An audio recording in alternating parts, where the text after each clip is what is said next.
परम तप राम, इस संसार में श्रेष्ठ संत समागम मनुष्यों का संसार सागर से उबारने में सर्वत्र विशेष रूप से उपकार करता है।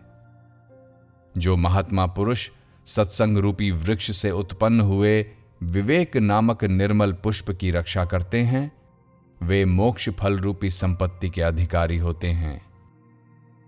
जो आपत्ति रूपी कमलिनी के लिए हिम और मोह रूपी कोहरे के लिए वायु के समान है, वह उत्तम संत समागम ही इस जगत में सर्वोत्कृष्ट है। श्री राम, तुम्हें ज्ञात होना चाहिए कि संत समागम विशेष रूप से बुद्धिवर्धक, अज्ञान रूपी वृक्ष का उच्छेदक और मानसिक व्यथाओं को दूर भगाने वाला है। सत्संग से प्राप्त हुई दिव्य विभूतियां ऐसा परम उत्तम निर्वाण सुख प्रदान करती हैं, जो सतत वर्धनशील, अविनाशी और बाधा रहित होता है। अतएव अत्यंत कष्टदायिनी दशा में पड़कर विवशता को प्राप्त हुए मनुष्यों को भी थोड़े समय के लिए भी सत्संगति का परित्याग नहीं करना चाहिए, क्योंकि लोक में सत्संगति सन्मार्ग को प्रकाशित करने वाली और हृदय के अंधकार को दूर करने के लिए ज्ञान रूपी सूर्य की किरण है। जिसने सत्संगति रूपी गंगा में स्नान कर लिया, उसे दान, तीर्थ, तप और यज्ञों से क्या लेना है? अर्थात सत्संगति इन सब से बढ़कर है। जो राग शून्य और संशय रहित हैं तथा जिनकी चिज्जड़ ग्रंथियां विनष्ट हो चुकी हैं, ऐसे संत पुरुष यदि लोक में विद्यमान हैं, तो तप एवं तीर्थों के संग्रह से क्या लाभ? अर्थात वह फल तो उन संतों की संगति से ही प्राप्त हो सकता है। इसलिए जिनकी चिज्जड़ ग्रंथियों का विनाश हो गया है एवं जो ब्रह्मज्ञानी हैं, उन सर्वसम्मत संतों की सभी उपायों द्वारा भली भांति सेवा करनी चाहिए, क्योंकि वे भवसागर से पार होने के लिए साधन हैं। किंतु जो लोग नरक अग्नि को बुझाने के लिए मेघ स्वरूप संतों को अवहेलना की दृष्टि से देखते हैं, वे स्वयं उस नरकाग्नि की सूखी लकड़ी बन जाते हैं। संतोष, सत्संगति, विचार और शम, यही चारों मनुष्यों के लिए भवसागर से तरने के साधन हैं। इनमें संतोष परम लाभ है, सत्संगति परम गति है, विचार उत्तम ज्ञान है और शम परमोत्कृष्ट सुख है। ये चारों संसार का समूल विनाश करने के लिए विशुद्ध उपाय हैं। बुद्धिमानों में श्रेष्ठ राम, इन चारों साधनों में से विशुद्ध प्रकाश वाले एक ही साधन का अभ्यास हो जाने पर बाकी तीनों भी अवश्य अभ्यस्त हो जाते हैं, क्योंकि इनमें से एक एक भी क्रमशः इन चारों की जन्मभूमि है। अतः सबकी सिद्धि के लिए यत्नपूर्वक एक का तो पूर्ण रूप से आश्रय लेना ही चाहिए। जैसे प्रशांत सागर में जलयान स्वच्छंद गति से चलते हैं, उसी प्रकार शम द्वारा निर्मल हुए हृदय में सत्समागम, संतोष और विचार उत्तम धारणा पूर्वक प्रवृत्त होते हैं। जो प्राणी विचार, संतोष, शम और सत्समागम से संपन्न है, उसे दिव्य ज्ञान संपत्तियां उपलब्ध हो जाती हैं। ठीक उसी तरह जैसे कल्प वृक्ष का आश्रय लेने वाले पुरुष को लौकिक संपत्तियां सुलभ हो जाती हैं। पूर्ण चंद्रमा में परिलक्षित हुए सौंदर्य आदि गुणों की तरह विचार, शम, सत्समागम और संतोष युक्त मानव में प्रसाद आदि गुण प्रादुर्भाव हो जाते हैं। जैसे श्रेष्ठ मंत्री गणों से युक्त राजा के पास विजय लक्ष्मी उपस्थित होती है, उसी तरह जिस पुरुष की बुद्धि सत्संग, संतोष, शम और विचार से युक्त होने के कारण उत्तम हो गई है, उसे दिव्य ज्ञान संपत्ति सुलभ होती जाती है।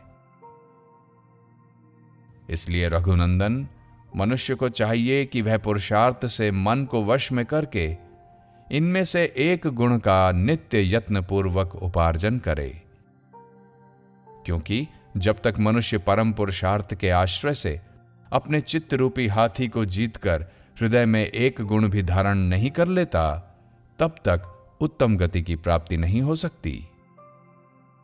जिसके चित्त में उत्तम फलदायक एक ही गुण सुदृढ़ हो गया है, उसके सारे दोष जल्दी ही नष्ट हो जाते हैं, क्योंकि एक ही गुण की विशेष वृद्धि होने पर दोषों पर विजय प्राप्त करने वाले अनेक गुणों की वृद्धि होती है, और एक दोष अधिक बढ़ जाने पर बहुत से गुण विनाशक दोष बढ़ जाते हैं। रघुनंदन, जिसका हृदय पूर्वोक्त प्रकार के विवेक से युक्त है, वही इस जगत में महान है और वही ज्ञानोपदेश सुनने का योग्य अधिकारी है। ठीक उसी तरह जैसे राजा नीतिशास्त्र के श्रवण का उत्तम पात्र होता है, जैसे मेघ जाल से रहित शरत काल का आकाश चंद्रमा के लिए योग्य होता है, उसी तरह जो मूढ़ों के संग से रहित एवं महान आशय वाला है, वह निर्मल पुरुष विशुद्ध विचार का योग्य भाजन है।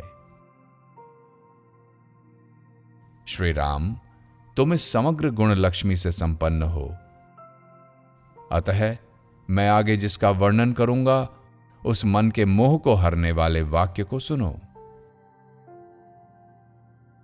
जिसका पुण्य रूपी कल्प वृक्ष फलों के भार से अत्यंत झुका हुआ खड़ा है, वही पुरुष मुक्ति प्राप्ति के निमित्त इसे श्रवण करने के लिए उद्योग करता है। यह संहिता मोक्ष साधन की प्रतिपादिका, सारभूत अर्थों से परिपूर्ण और मोक्षदायिनी है।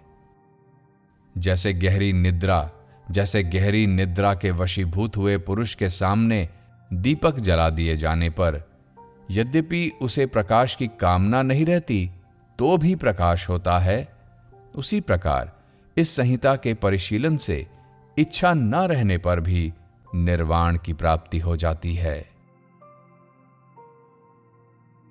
यह संहिता स्वयं सम्यक प्रकार से परिशीलन करके जानी गई हो अथवा किसी और द्वारा वर्णन किए जाते समय सुनी गई हो, तो भी पाप ताप की शांति द्वारा सुख की हेतुभूता देव नदी गंगा के समान सुख प्रदान करती है।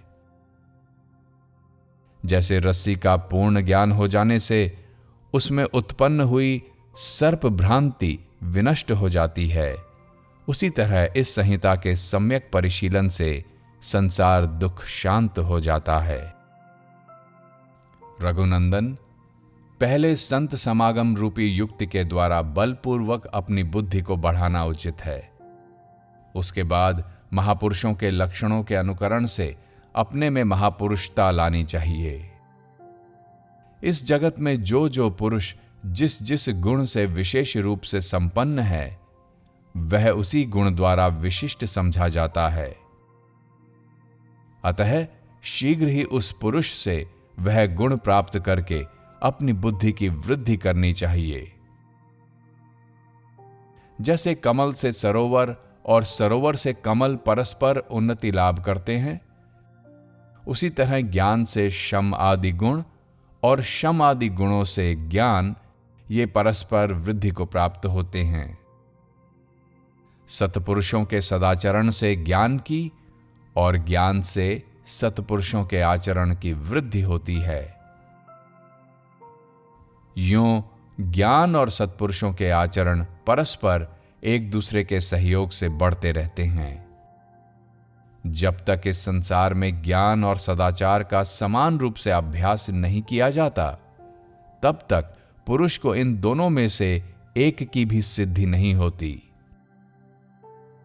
रघुनंदन, जिस प्रकार मैंने सदाचार के क्रम का वर्णन किया है, उसी तरह अब आगे ज्ञान क्रम का भली भांति उपदेश करूंगा। यह सत्यशास्त्र कीर्तिकारक, आयुर्वर्धक और परम पुरुषार्थ रूप फल प्रदान करने वाला है। अतः बुद्धिमान पुरुष को इस शास्त्र के ज्ञान से संपन्न आप्त पुरुष से इसका श्रवण करना चाहिए।